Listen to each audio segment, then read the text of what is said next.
જોવા મળે છે.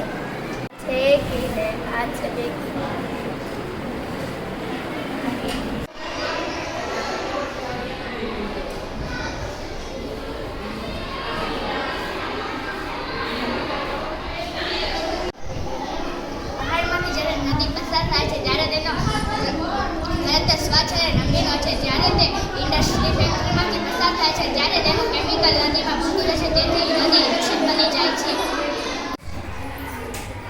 જીરુના દાણા અને તેનો પાવડર વાનગીઓને સ્વાદિષ્ટ અને સુગંધિત બનાવે છે. જીરુની ખેતી શિયાળામાં થાય છે. આ છે day and night project model. અહીંયા આપણી પૃથ્વી છે જે તે 24 કલાક તેના ધરી ઉપર ફરે છે. જ્યારે આપણા દેશમાં દિવસ હોય ત્યારે બીજા દેશમાં રાત હોય છે, અને જ્યારે આપણા દેશમાં રાત હોય છે ત્યારે બીજા દેશમાં દિવસ હોય છે. દુનિયાનું સૌથી મોટું ખતરનાક જ્વાલામુખી છે. ખાંડ પાણીમાં તે નાખતા તે ઓગળી જાય છે, અને મીઠું પાણીમાં નાખતા તે પણ ઓગળી જાય છે. આ સારું પાણી છે, એમાં હું લોટ નાખું તો લોટ દોરે છે, અને આ પાણીમાં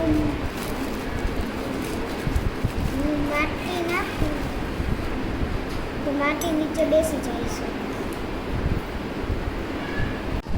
આ છે પતરાનું જ્યાં વધારે પ્રમાણમાં વરસાદ છે, હિમવર્ષા હોય ત્યાં આ ઘર બધું જોવા મળે છે. આ છે ગુણાકાર. તમે દાખલા તરીકે તમે કહો 2 ગુણ્યા 4, 2 ચોક 8.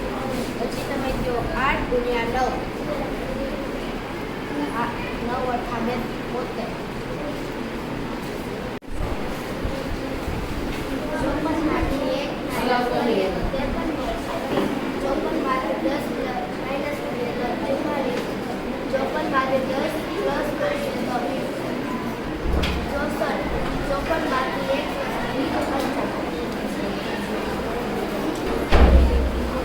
ઊભી રહો. છે સાદું પાણી. સાદા પાણીમાં હું જ્યારે આ લીંબુ નાખું ત્યારે લીંબુનું પાણી નીચે બેસી જાય છે, અને જ્યારે હું આ પાણીમાં તેલ નાખું ત્યારે તેલ ઉપર તરવા માંડે છે. આ છે સાદું પાણી. એમાં હું લીંબુ નાખી તો મૂકી જશે.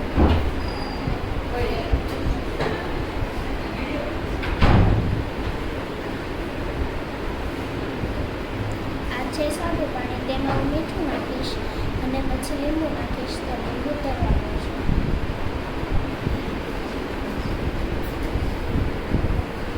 આ રણ પ્રદેશમાં આવેલ છે. આ વિસ્તારોમાં જોવા મળે છે.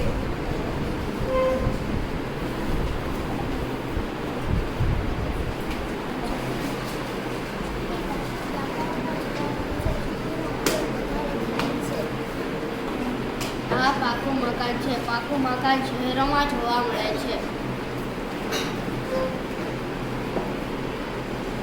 ઓકે. આ પહેલાની રકમ, આ પછીની રકમ ને આ વચ્ચેની રકમ.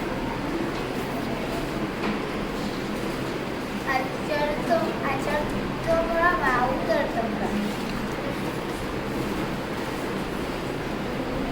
44 માંથી 1 માઇનસ કરીએ તો 43, અને 44 માંથી 10 માઇનસ કરીએ તો 34, 44 માંથી 10 પ્લસ કરીએ તો 54, 44 માંથી 10 1 પ્લસ કરીએ તો 45. આ છે જીરું. જીરાને અંગ્રેજીમાં કહે છે ક્યુમિન સીડ્સ અને હિન્દીમાં કહે છે જીરા.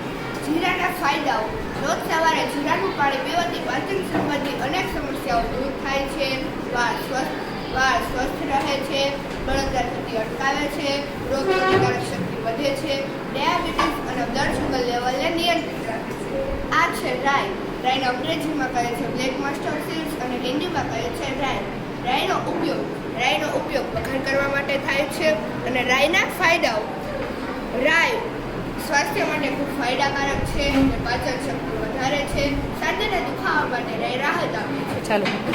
આ આ છે મેથીના આપણે શાક થેપલા પરાઠા બનાવી શકીએ છીએ અને આપણે મેથીના દાણા રસોડામાં મસાલા તરીકે ઉપયોગ કરીએ છીએ. ફાયદા: પાચન સુધારવા, વજન ઘટાડવા અને સાંધાના દુખાવામાં ઉત્તમ છે. આ છે હિંગ આપણે રસોડામાં વઘાર માટે ઉપયોગમાં લઈએ છીએ. આ છે લવિંગ. લવિંગને ઇંગ્લિશમાં કહે છે ક્લોઝ અને હિન્દીમાં લોંગ. લવિંગના ફાયદા: દાંતનો દુખાવો અને શરદીમાં રાહત આપે છે. લવિંગનો ઉપયોગ રસોડામાં મસાલા તરીકે થાય છે. તજને અંગ્રેજીમાં કહે છે સાયનામન અને હિન્દીમાં કાજુ. તજના ફાયદા: તે ડાયાબિટીસ નિયંત્રણ રાખે છે અને પાચન સુધારવા અને વજન ઘટાડવામાં ફાયદાકારક છે. આ છે એલચીનો ઉપયોગ રસોડામાં મસાલા તરીકે થાય છે.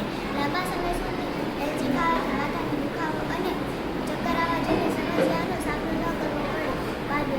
બાદે રસોડામાં મસાલા તરીકે ઉપયોગી છે. બાદિયા એ સુગંધિત મસાલો છે જે પાચનમાં થાય છે. આ છે હળદર.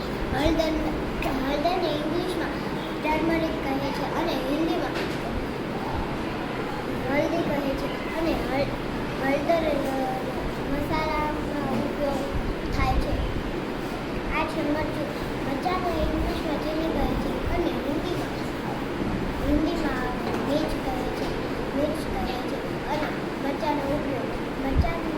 મરચાંનો પાવડરનો ઉપયોગ રસોઈમાં થાય છે. આ છે મીઠું. મીઠાને અંગ્રેજીમાં સોલ્ટ કહે છે અને હિન્દીમાં નમક કહે છે. રસોઈમાં સ્વાદ લાવવા મીઠાનો ઉપયોગ થાય છે અને અનેક પ્રદ અને ભરપૂર. આ છે ધાણાજીરું. ધાણાજીરું રસોઈમાં મસાલા તરીકે ઓળખાય. આ છે તમાલપત્ર. એને ઇંગ્લિશમાં લેમન લીફ કહેવામાં આવે છે અને હિન્દીમાં તેજપત્તા કહેવામાં આવે છે. ઉપયોગ: તમાલપત્રનો ઉપયોગ રસોડા તરીકે ઉપયોગ કરવામાં આવે છે. મરી એક મસાલો છે. વરિયાળીથી શરબત બને છે. વરિયાળીનું શરબત પીવાથી શરીરમાં ઠંડક આપે છે. મકાઈ પંચમહાલમાં ઉગે છે. મકાઈનો પાક પંચમહાલમાં થાય છે. મકાઈથી ઢોકળા બને છે. ઘઉં અમદાવાદ અને ભાલ વિસ્તારમાં ઉગે છે. ઘઉં સંગ્રહિત શકે તેવી કાળી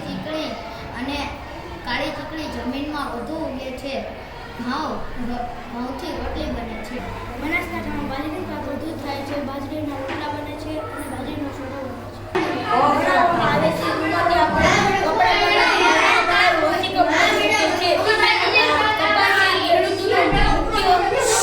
મુખ્ય સ્ત્રોત છે. જામનગરમાં જુવારનો પાક વધુ થાય છે. જુવાર ખાવાથી આપણું વજન ઘટાય છે. જુવારના રોટલા બને છે. જુવાર ખાવાથી આપણું શરીર તંદુરસ્ત રહે છે. બોલ. જૂનાગઢમાં મગફળીનો પાક વધુ થાય છે. મગફળીની ખેતી પણ થાય છે. ગીર સોમનાથમાં કેરી ઉગે છે. કેરીથી અથાણું પણ બને છે. ગીર સોમનાથની તાળા ગીરની કેરી આખા ગુજરાતમાં પ્રખ્યાત છે.